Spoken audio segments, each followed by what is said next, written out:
Allez, aujourd'hui, je suis ravi de partager avec toi les clés essentielles pour prendre en main tes finances. On va voir et explorer ensemble très rapidement les 4 lois du succès financier, des principes qui vont pouvoir transformer financièrement ta vie, ton business, ta carrière, que tu débutes ton parcours ou que tu cherches à optimiser, à enrichir tes finances déjà bien établies. Ces 4 lois assurément vont être indispensables pour toi.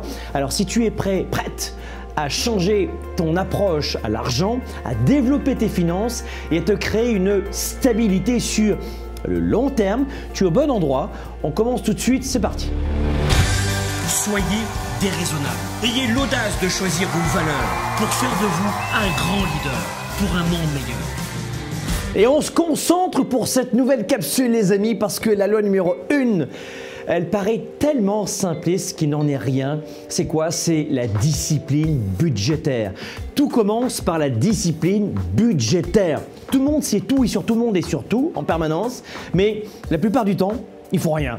C'est quoi? C'est la base de tout ça. Il faut savoir où va ton argent. Commence par suivre tes dépenses et établir un budget. Dans ton entreprise évidemment, mais aussi dans ta vie privée. C'est le premier pas vers une gestion financière saine et réussie. Il faut vivre en fonction de ses moyens. Je le répète 1 milliard de fois par semaine. Quand, par exemple, j'avais la vingtaine, je voyais tous les gens autour de moi sortir le week-end en boîte de nuit, dépenser 300, 400, même 500 € dans des bouteilles d'alcool. Oui, tout le monde sait tout sur tout le monde, bien sûr. Mais pendant ce temps-là, moi, j'étais concentré sur le fait de me former, d'apprendre, de m'enrichir intellectuellement et de tout faire pour réussir dans ma carrière et dans mes affaires. J'avais aussi un petit job étudiant. Au lieu de dépenser, j'accumulais, je m'enrichissais. Eh bien, je peux te garantir qu'aucune des personnes que je connaissais à l'époque, dans mon quartier défavorisé du sud-est de la France, à Avignon, dans le quartier de la Grange d'Orel, il n'y en a pas un seul qui a réussi, qui a atteint le sommet. Pas un. Est-ce qu'ils étaient moins intelligents que moi? Est-ce que c'est une question de lieu de naissance? Pas du tout, tu vois ce que je te dis. De profil, d'âge, de sexe? Pas du tout. C'est un réflexe à la base de faire ce qu'il faut faire. Parce que la première chose sur laquelle tu dois te concentrer, c'est la maîtrise de tes dépenses, que tu gagnes 10 millions, 500 millions, 20 centimes, c'est le même principe. Tu crois peut-être que toutes les dépenses sont absolument justifiées. C'est pas le cas. Et qu'elles répondent à un besoin indispensable. Là encore, c'est faux, archi faux. Mais en réalité, si tu regardes bien en zoom, en focus, tu vas réaliser que tu fais de nombreuses erreurs chaque semaine, chaque mois, depuis de nombreuses années. Tu n'es pas obligé d'avoir le dernier iPhone. Tu n'as pas besoin d'avoir une télé gigantesque.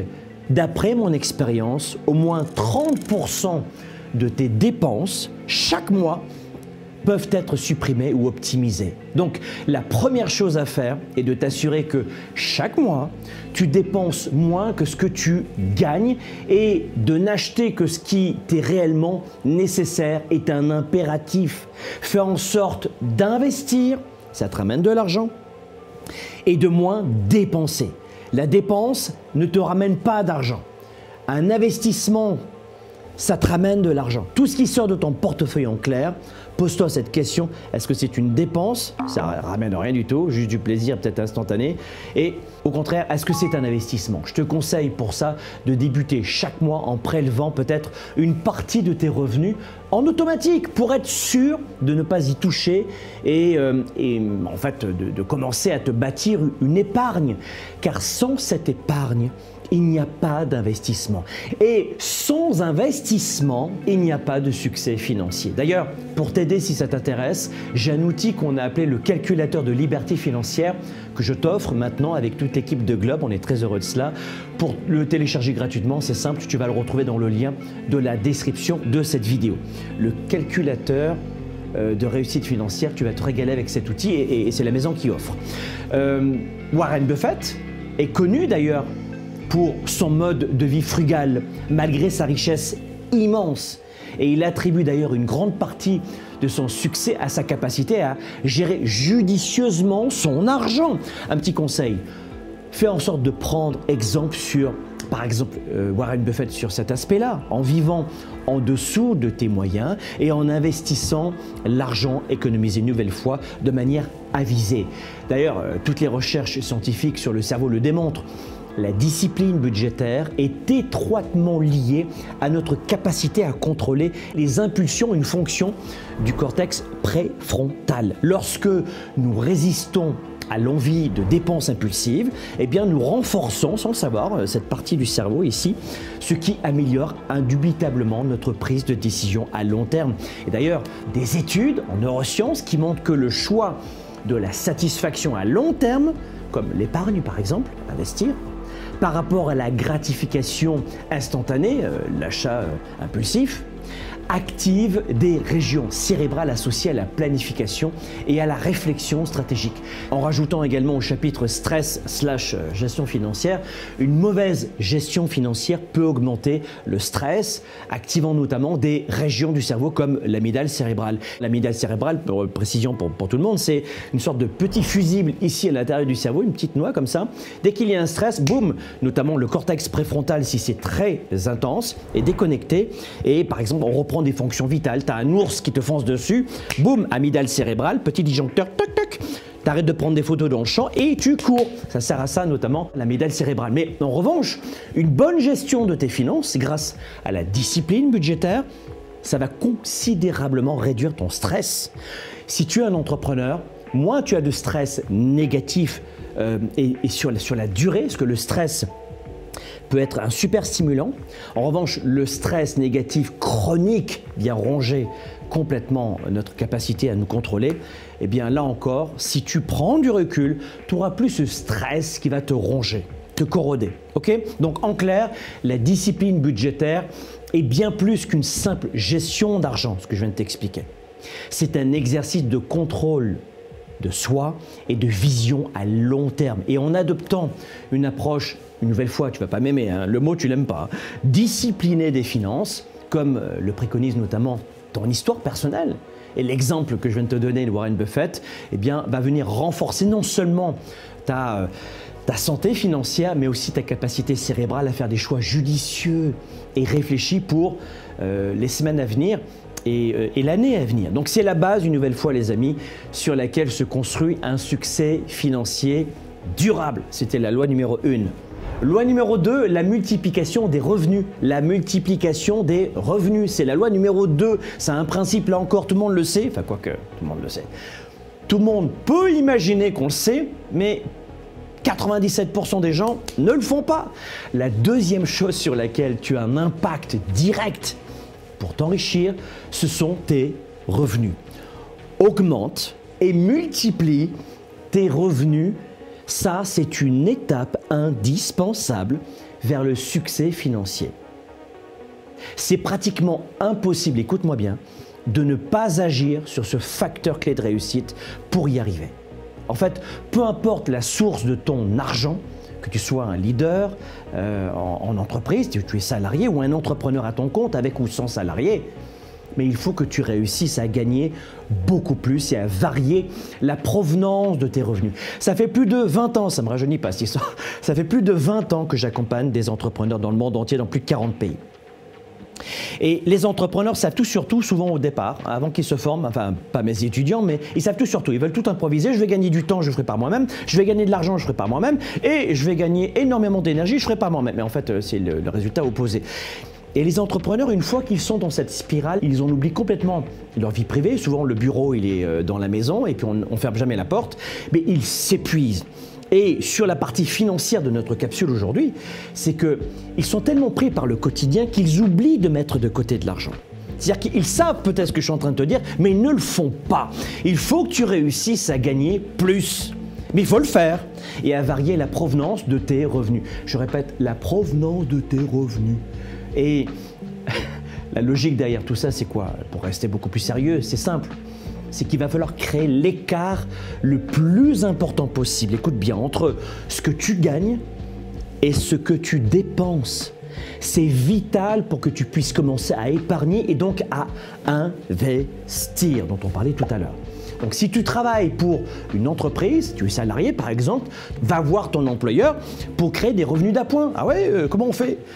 Par exemple, tu peux dire à ton employeur, est-ce que tu me donnes une commission si je t'amène des clients, des prospects, et tu travailles en dehors de tes heures de travail à démarcher pour ton entreprise? Il n'y a pas un employeur qui va te dire non, je ne te donnerai pas ce pourcentage si tu m'amènes des clients. Enfin, je veux dire, à moins que tu sois dans une immense entreprise ou fonctionnaire. Tu vois, donc, il y a plein de façons d'augmenter ses revenus. Toujours à côté de son emploi ou en plus de son emploi principal. Il n'y a pas l'un de mes employés de mes entreprises, pas un seul, qui n'augmente pas ses revenus parce qu'il ne nous amène pas, en général, une affaire. Ça peut être une affaire par mois, d'autres c'est par semaine. Ou d'autres, c'est plusieurs par jour. Mais on peut toujours offrir cela, en tout cas moi en tant qu'employeur, comme opportunité à ses employés. Et la même chose pour toi avec ton employeur. Donc, je parle depuis tout à l'heure des entrepreneurs, mais c'est la même chose pour les salariés. Et d'ailleurs, il n'est pas rare de voir des cadres de grandes entreprises se lancer, même des fois à côté, dans des projets comme la production de bougies, la vente de créations artistiques, j'en sais rien. Mais tu peux augmenter tes revenus en offrant de nouveaux produits à tes clients. Tu peux aussi améliorer ton offre en augmentant le prix de ton produit, de ton service. Ou tu peux aussi lancer une activité de consulting. Ou alors tu peux encore mieux commencer à vendre les connaissances que tu as en ligne. Bref, c'est illimité. C'est une opportunité qui pourrait changer ta vie, ta carrière, tes affaires en augmentant considérablement tes revenus. Tu peux le faire tout doucement au début, mais te rapprocher du succès financier, c'est prendre en compte cette loi qui est très importante. Suis cet exemple en explorant des passions ou des compétences qui peuvent te ramener de l'argent et se transformer en source de revenus supplémentaires pour toi. Parfois, on oublie ce que l'on sait. Donc, pense à cette approche. Qu'est-ce que je sais déjà que je peux monétiser? Et les entrepreneurs, comme par exemple Elon Musk, qui diversifient leurs investissements également en lançant de nouvelles entreprises dans différents secteurs. Ça montre quoi? Ça montre l'importance de ne pas se limiter à une seule source de revenus. En tant qu'entrepreneur, il est important d'envisager d'étendre tes gammes de produits, d'offrir des services par exemple de consulting ou de vendre tes connaissances en ligne pour augmenter tes revenus. Alors, ce que je dis souvent à mes étudiants, en dessous de 5 à 10 millions, quand on vend un produit, un service, c'est bien d'être pas mal monoproduit. D'avoir un produit, maximum deux produits et de le pousser et de concentrer tout son marketing, le travail de sa marque marketing et ensuite vente, funnel, scaling de ce produit. Et ensuite on étoffe, on agrandit les équipes, etc. La nouvelle génération, je vois souvent, ils ont des fois 300, 400 000 de revenus chaque mois et puis ils gagnent en fait 20 000 par mois, tu vois, de bénéfices. Parce qu'on fait péter, il y a beaucoup d'ego là-dedans, j'ai des grosses bretelles, j'ai beaucoup d'employés, etc. Et au final, moi ce qui m'intéresse avec mes étudiants, quand je coach des entrepreneurs depuis plus de 20 ans, c'est la marge qui m'intéresse. Donc si vous faites moins de 5-10 millions de chiffre d'affaires, faites en sorte de pousser à maximum votre produit. D'accord? Et ensuite, vous pouvez élargir. Ça, c'est pour les entrepreneurs établis. Quand on est un salarié, on augmente ses revenus en vendant des produits, des services de son entreprise ou autre chose. Donc, vous voyez, attention, bien sûr qu'on veut élargir la gamme de produits, mais à un certain stade, et on y va avec méthode pour notamment s'assurer qu'il y a un bon scaling, une bonne organisation de l'entreprise aussi. Donc, d'ailleurs, au niveau cerveau, que nous disent les neurosciences? Qu'est-ce qui va se passer lorsqu'on applique cette loi numéro 2?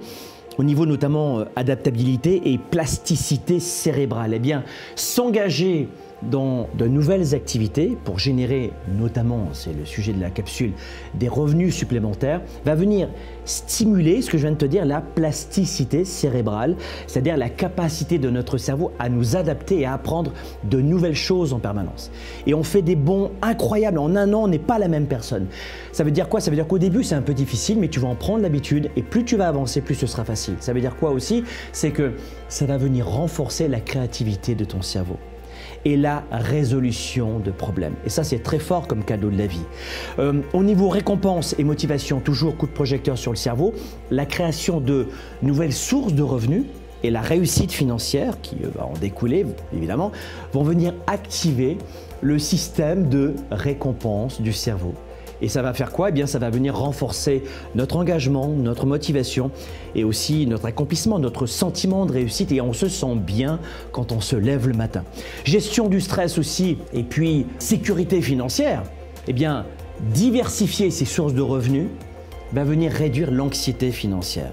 Et à la fin du mois, crois-moi, c'est le cadeau que tu veux te faire. Ça va venir diminuer en clair l'activation de l'amygdale cérébrale dont je te parlais tout à l'heure et d'autres régions liées au stress dans le cerveau. Mais ça va aussi favoriser un état d'esprit plus serein et une meilleure prise de décision. En conclusion sur cette loi, qu'est-ce que je peux te dire? C'est que multiplier tes sources de revenus, c'est essentiel pour un succès financier durable. C'est essentiel. Et c'est une préoccupation que tu dois avoir. En revanche, ça ne va pas se limiter uniquement à augmenter ton revenu principal, tu l'as compris, ça va venir impliquer également d'explorer des avenues créatives et innovantes pour générer des revenus supplémentaires. Et en faisant cela, eh bien, non seulement tu vas être beaucoup plus engagé, tu vas activer ton cerveau différemment et notamment tu vas l'inviter dans un processus d'apprentissage et d'adaptation. Mais aussi tu vas créer également un filet de sécurité financier beaucoup plus robuste pour l'avenir. Et ce que l'on veut, c'est se préparer. D'ailleurs, vous connaissez mon agenda 110. Cet agenda 110, il va vous aider à planifier justement. Loi numéro 3, l'investissement intelligent. La troisième loi, c'est l'investissement intelligent. Alors qu'est-ce que j'appelle l'investissement intelligent? Ne laisse pas ton argent dormir sur un compte d'épargne pendant 5 ans. Renseigne-toi sur les investissements, que ce soit en bourse, dans l'immobilier ou dans des entreprises privées. L'idée, c'est quoi? C'est de faire fructifier ton argent. Je te donne des exemples rapidos, très généralistes. Ce ne sont que des exemples. Ce n'est pas un conseil sur ce que tu dois faire dans une minute. C'est pour te donner une large palette. L'investissement en bourse, fais des recherches approfondies ou consulte des conseils financiers ou forme-toi. C'est important de bien comprendre dans quoi tu investis. Mais il y a une avenue là-dedans. La plupart des grandes fortunes ont de l'immobilier et surtout de la bourse. L'immobilier est surtout de la bourse, dans les grandes fortunes et milliardaires mondiales, dans le monde entier. Rien que l'immobilier, c'est une magnifique avenue. Investir dans les entreprises, je vais t'en parler dans un instant, c'est une très belle avenue. La bourse, c'est pas très différent. Utilise des ressources en ligne ou demande des conseils à des experts pour te guider. Diversifie par exemple ton portefeuille pour limiter les risques, notamment en bourse. Ne mets pas tous tes œufs, surtout en bourse, dans le même panier. Investis dans des entreprises différentes et des secteurs pour réduire le risque global. Considère par exemple des investissements à long terme plutôt que des gains rapides. Si tu n'y connais rien, c'est bien pratique. D'ailleurs, on dit souvent qu'en bourse, la patience est une vertu qui est essentielle. Les investissements à long terme ont tendance à être moins risqués, ça rapporte moins, mais peuvent offrir de bons rendements sur, en revanche, la durée. Des exemples, les actions de sociétés bien établies ou les fonds indiciels peuvent offrir des rendements moyens de 7 à 10% par an. Je ne plaisante pas selon le marché. Investir dans des actions d'une entreprise en pleine croissance, ça encore, ça peut se traduire par des gains significatifs sur le long terme. Ensuite, je t'en ai parlé tout à l'heure, l'investissement immobilier. Recherche des propriétés dans des zones à forte demande locative. Et puis on voit que l'immobilier, waouh, ça bouge beaucoup en ce moment. Et de magnifiques, quand je dis magnifiques, de magnifiques affaires à faire, magnifiques. Parce que les gens n'ont pas mis de l'argent de côté, ne peuvent pas investir puisque les taux ont augmenté. Mais bref, c'est la catastrophe pour la plupart des gens. Mais un entrepreneur qui a mis de côté en ce moment, mais c'est la fête foraine, c'est un magasin de bonbons, je ne plaisante pas. Donc voilà pourquoi je te disais les étapes, les lois 1 et 2, tu vas être très différent de la plupart des gens qui savent qu'il faut le faire, mais qui ne le font pas. Donc choisis bien tes endroits, mais ça signifie souvent un revenu locatif régulier dans des fortes zones demandées. En simplifiant vraiment évidemment la démarche, mais calcule le rendement locatif potentiel et les coûts d'entretien. Voilà, tu fais ton ratio, mais ça va te donner en tout cas une idée claire de la rentabilité de ton investissement immobilier. Je ne passe pas plus de temps là-dessus. Envisage par exemple des investissements immobiliers comme une source de revenus passifs. Ça, on peut le dire. Ça peut être une excellente, en tout cas, façon de gagner de l'argent sans y travailler au quotidien. Évidemment, une fois que, imaginons que tu achètes après à long terme un immeuble, à partir de 15-20 logements, tu peux avoir un concierge, tu peux avoir une personne, un manager qui peut gérer tout ça, tu as l'argent pour le financer. Mais l'immobilier, c'est 1001 façons créatives de gérer un vrai patrimoine. C'est génial. Un exemple concret, l'achat d'un appartement dans une ville universitaire pour le mettre en location va rapidement t'offrir un rendement de 3 à 5% par an, en plus de l'appréciation potentielle et de la valeur du bien. Bref, ça vaut vraiment le coup. 3. Tu peux aussi investir, je te le disais tout à l'heure, dans des entreprises ou dans des startups. Je le fais depuis de nombreuses années. Alors, est-ce qu'on gagne de l'argent dans chacune des startups? Loin s'en faut.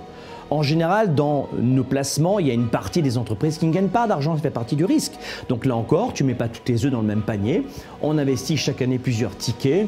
En général, on est dans des tickets de 250 à 500 à l'année dans des entreprises. Et d'ailleurs, vous pouvez nous laisser vos candidatures, et on rentre rapidement dans des participations d'entreprises. Pourquoi? Parce que c'est une très belle façon d'investir.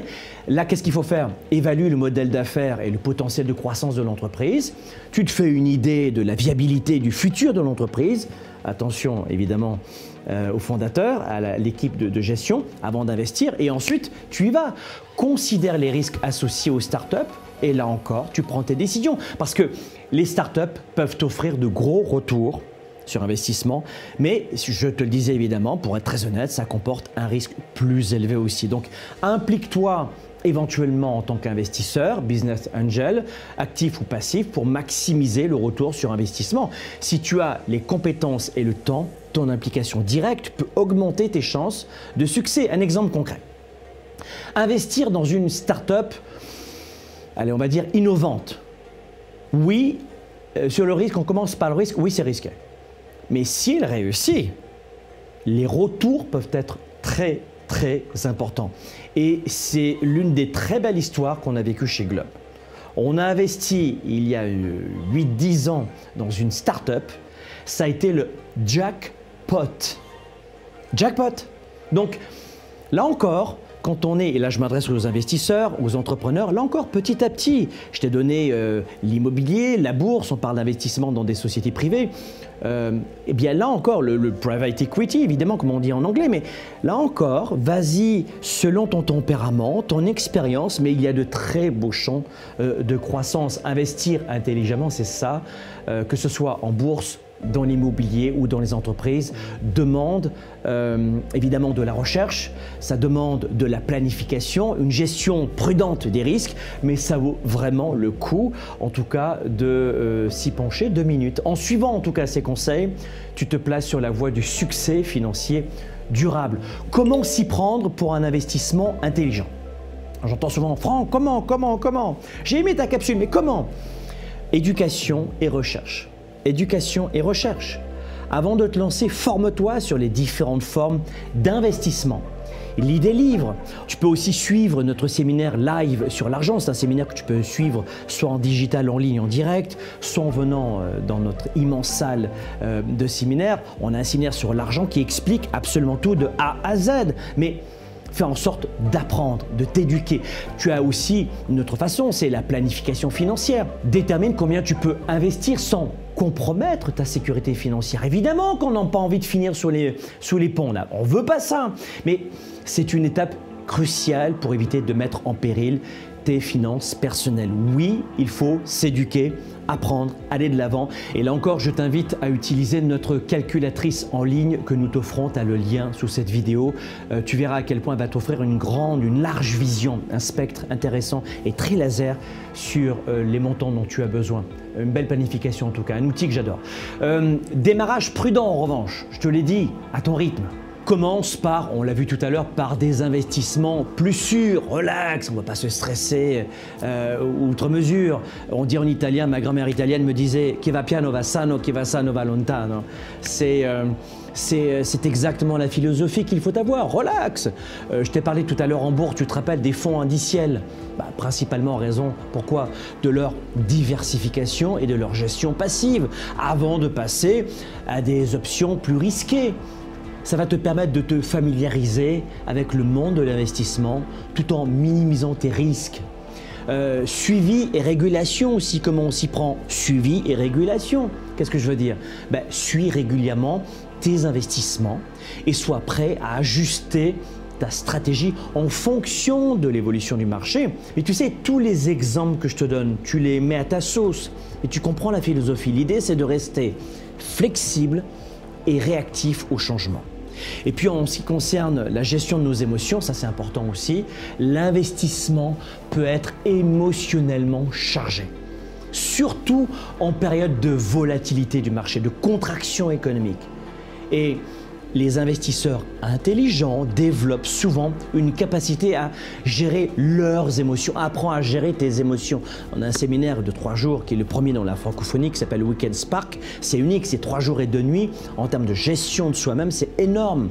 Mais ce qui est essentiel pour prendre des décisions financières sages, c'est de contrôler ses émotions, sa psychologie. Donc, en conclusion, l'investissement intelligent va, tu l'as compris, bien au-delà du simple placement d'argent perçu par le grand public. D'ailleurs, je suis étonné que cette capsule ne soit pas enseignée à l'école.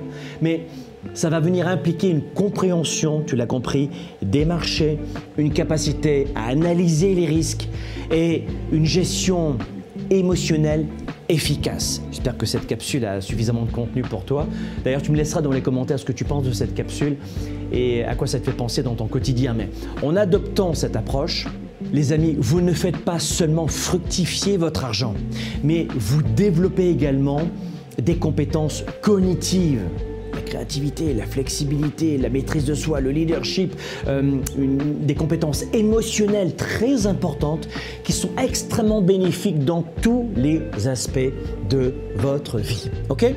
Et enfin, quatrième et dernière loi, l'éducation financière continue. J'en ai glissé un mot tout à l'heure. La quatrième loi, écoute-moi bien, c'est l'éducation financière continue. L'erreur courante, c'est de croire qu'une fois que tu suis ces lois, tout est gagné. C'est faux. C'est comment dire, sur une échelle de... C'est faux. Reste toujours informé des nouvelles opportunités. Toujours. Pour en profiter au meilleur moment, éviter la stagnation. Tu pourrais peut-être penser à tort qu'une fois tes études terminées, ou ton bac en poche, ou ton job décroché, ou ton expérience de 10 ans en business, finalement te dédouane d'apprendre encore. Mais ça ne s'arrête jamais jusqu'au dernier souffle finalement. Tu n'as plus rien à apprendre parce que tu as 50 ans, 45, 60 ans. Vraiment, tu y crois? Vraiment? C'est archi faux. Ne tombe surtout pas dans ce piège. Et surtout, encore moins, si tu n'as même pas 30 ans. Continue à te former et à développer tes connaissances financières. Lis des livres, suis des cours en ligne, fais des formations sur le sujet, écoute des podcasts, regarde des vidéos comme tu le fais maintenant d'ailleurs. Bravo, 1000 fois bravo parce que la plupart des gens n'écoutent pas une vidéo plus de 3 minutes. Et c'est grâce à ça que tu pourras briser les plafonds de verre sur ton chemin vers le succès financier et t'assurer une réussite sans limite. Le monde de l'argent évolue constamment, comme tout ce qui touche à l'être humain d'ailleurs, mais reste toujours informé, toujours, et cherche constamment à apprendre davantage. Une nouvelle fois, fais en sorte de t'enrichir constamment avec même des livres. Regarde, je te recommande un livre. Qu'est-ce que je pourrais te recommander? Tiens, L'homme le plus riche de Babylone. C'est un livre microscopique. Tu l'as lu en 5 secondes.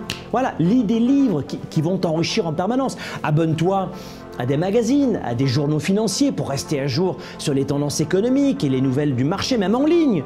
La lecture régulière de publications va venir t'aider. Le Wall Street Journal, les Échos en France, peu importe, mais tout ça, ça va venir te fournir des informations, des insights précieux sur l'évolution des marchés et des économies. D'accord?